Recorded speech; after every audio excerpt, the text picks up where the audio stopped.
The era of the super team is dead. History always repeats itself, and we're back to what winning basketball is all about: five-man team basketball. No longer are teams stacked with individual offensive talent running away with the league. Basketball, and other team sports for that matter, are not just about who looks better on paper. It's about team chemistry and how one player complements another. Does it do you any good if you have 3 stars that can make buckets when you can't stop the other team from scoring? There are 2 sides to an NBA game: the offensive and defensive end. For some reason, everyone always gushes praise for the guy who can put up 30 points, but no one really talks much about the player and guy who can shut down the opposing team's star player. It's just as important to stop the other team from putting the ball in the basket as it is to put the ball in your own basket. The numbers are the same. You get 2 points for putting the ball through your own hoop, but then so does the other team. So, the league's best defensive player can have just about the same impact and outcome of the game as the league's best offensive player. This isn't hard to see, as James Harden and Russell Westbrook have put up mind-blowing stat lines in the past 10 years, but how much has each guy won? Absolutely nothing. LeBron ushered in modern-day super team when he jumped ship from the Cavs and took the easy street to winning a championship by teaming up with Dwayne Wade and Chris Bosh on the Heat. Instead of gritting it out and going head-to-head with the best players in the East, he decided to stack the deck and join them instead. This created a snowball effect where NBA stars are constantly jumping ship, trying to jockey their way to an empty NBA title.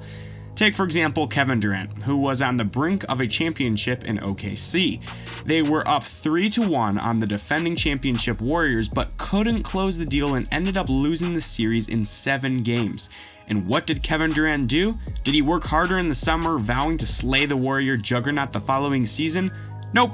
He joined the juggernaut, creating the most offensively talented team in NBA history, on his way to 2 straight NBA championships. And when that situation didn't fit his fancy, he took his talents to Brooklyn to join forces with Kyrie Irving and James Harden.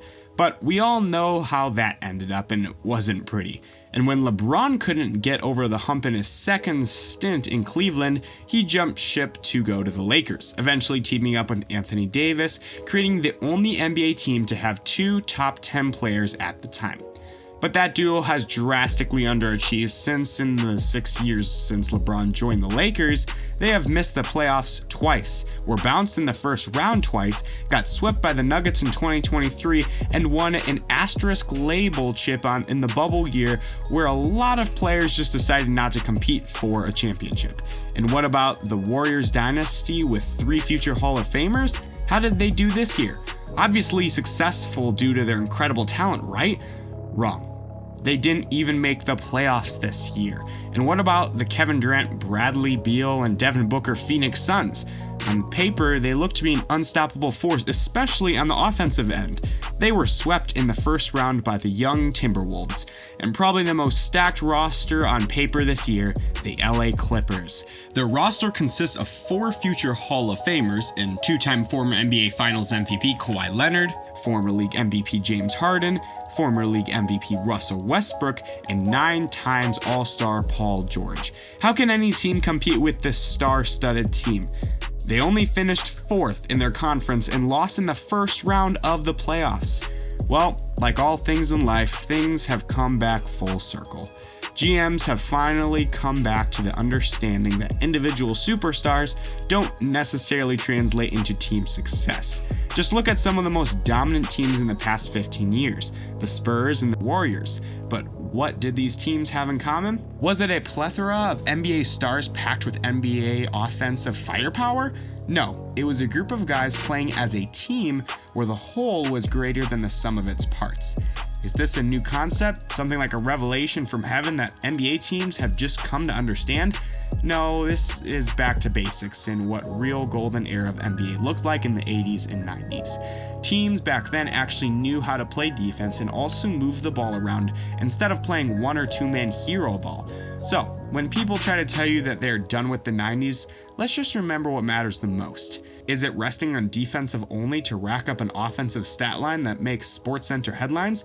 Or is it about why we play the game? You play to win the game.